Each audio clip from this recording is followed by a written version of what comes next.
ভালোবাসা যে আল্লাহর পক্ষ থেকে কত বড় নেয়ামত বোঝা যায় না। মাঝে মাঝে মা আয়েশা রাগ করতেন, শুনতেছেন? জি। বিশ্বনবী বলেন, আয়েশা কখন তুমি রাগ করো, কখন তুমি আমারে ভালোবাসো আমি বুঝি। সুবহানাল্লাহ পড়েন।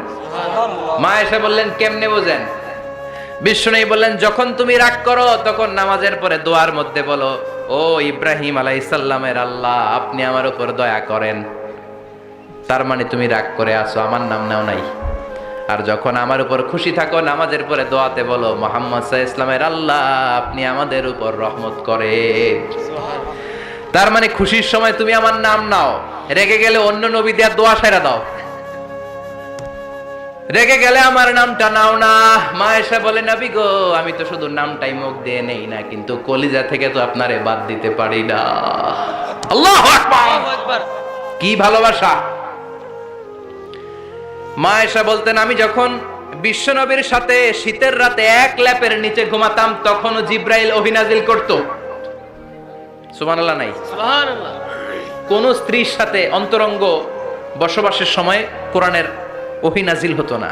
একমাত্র মা আয়েশার সাথে যখন এক বিছানার এক ল্যাপের নিচে দুইজন শুয়ে আছে, কোরআনের আয়াত নাজিল করছে কে?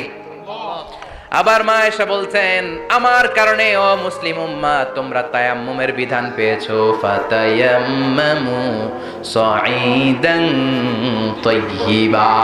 মা আয়েশা একটা যুদ্ধে গিয়েছিলেন, যুদ্ধ থেকে ফেরার পথে মা আয়েশার গলার লকেট নাই। মাঝে মাঝে হয় না, মহিলা গলার লকেট পায় না, পুরা বাড়ি আগুন করে ফেলাইছে, লকেট নাই, লয়ে গেল রে, নিয়ে গেল রে, হারাইলাম রে। মা আয়েশার লকেট নাই। লকেট হারানোর পরে মা আয়েশা কান্নাকাটি। বিশ্বনবী বললেন, থামো। অনেকক্ষণ থামার পরে লকেট খুঁজে পায় না, সবাই খোঁজাখুঁজি, লকেট কই, লকেট কই, লকেট খুঁজে পায় না। ওদিক দিয়ে মাগরিবের নামাজের সময়ও শেষ, নামাজের সময় শেষ।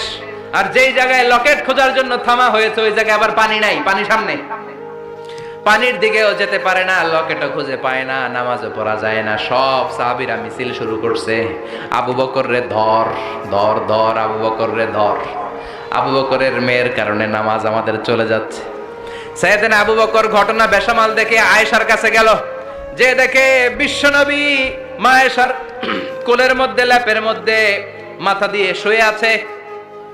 রাগের চোটে বুখারীর বর্ণনা, আঙ্গুল নিয়ে মা আয়েশার পেটের মধ্যে দিল এক খোঁচা। লকেট হারাইলি কেন? তোর জন্য বাইরে মিছিল চলে, তোর জন্য বাইরে সব সাহাবারা বলে নামাজ পড়তে হবে, সময় নাই। ও আবু বকর, আপনার মেয়ের কারণে এই কাণ্ড। খাসরা মানে কোমর। আবু বকর মা আয়েশার খাসরাতে এত জোরে গুতা মেরেছেন, মা আয়েশা বললেন, এই গুতার কারণে আমি অনেক দূরে চলে যাওয়ার কথা ছিল ব্যথার চোটে, কিন্তু যাই নাই, কারণ কোলে কে? কোলের মধ্যে বিশ্বনবীর মাথা, নড়ে গেলে বিশ্বনবীর ঘুম ভেঙে যাবে, ব্যথাটা হজম করেছি, নড়ি নাই। আল্লাহ তখন আয়াত নাজিল করলেন, ফালাম তাজিদু মাআন ফাতায়াম্মামু সাঈদান তাইয়্যিবা। ও সাহাবারা, মিছিল বন্ধ করো। কোন নারীর বিরুদ্ধে মিছিল করো? এই নারীর সাথে তো বিয়ে আমি সরাসরি বিশ্বনবীর দিয়েছি। যাও, ওযুর জন্য টেনশনে ছিলা, টেনশনের দরকার নাই। আয়েশার কারণে আজকে নতুন করে একটা বিধান দিলাম, আজ থেকে যদি ওযুর পানি না পাওয়া যায়, বালুর মধ্যে 2 হাত বাড়ি মেরে তায়াম্মুম করো, নামাজ পড়ে নাও, কবুল করে নিবে কে? এই মা আয়েশার লকেট হারানোর কারণে তায়াম্মুমের বিধান নাজিল হয়েছে। কোন সুবহানাল্লাহ। সুবহানাল্লাহ। এজন্য মা আয়েশা বলতেন, ও উম্মতেরা, জেনে রাখো, এই যে তায়াম্মুম করো, এটা কিন্তু আমার কারণে পাইছো। সুবহানাল্লাহ কোন? সুবহানাল্লাহ। আবার মা আয়েশা বলতেন, আমার কোলে মাথা রেখে বিশ্বনবী শেষ নিঃশ্বাস ত্যাগ করেছে, আবার আমার ঘরের মধ্যেই বিশ্বনবীর কবর। সুবহানাল্লাহ।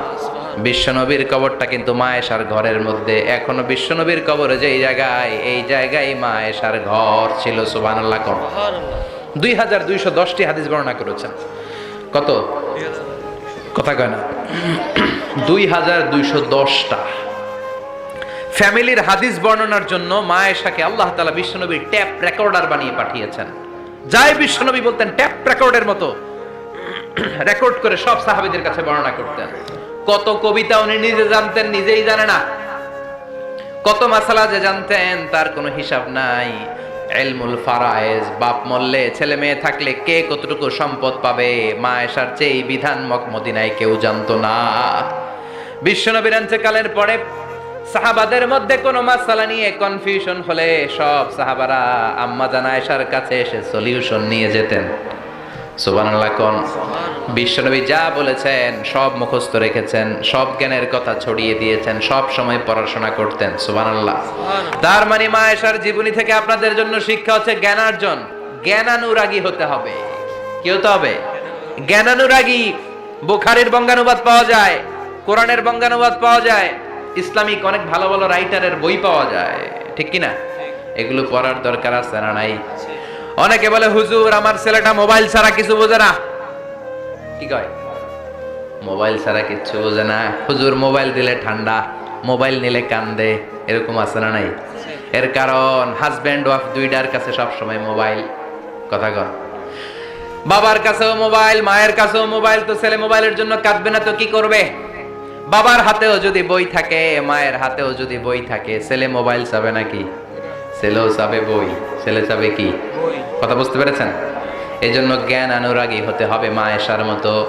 মা আয়েশা 2210টা হাদিস মুখস্থ করেছে, আপনি কয়টা করছেন? উনি পারলে আপনি পারবেন না কেন? মায়েরা শুনতেছেন তো? আশা করি আপনারা শুনতেছেন। তাহলে মা আয়েশার জীবনী থেকে আমরা শিক্ষা পেলাম জ্ঞান চর্চা করতে হবে। সর্বশেষ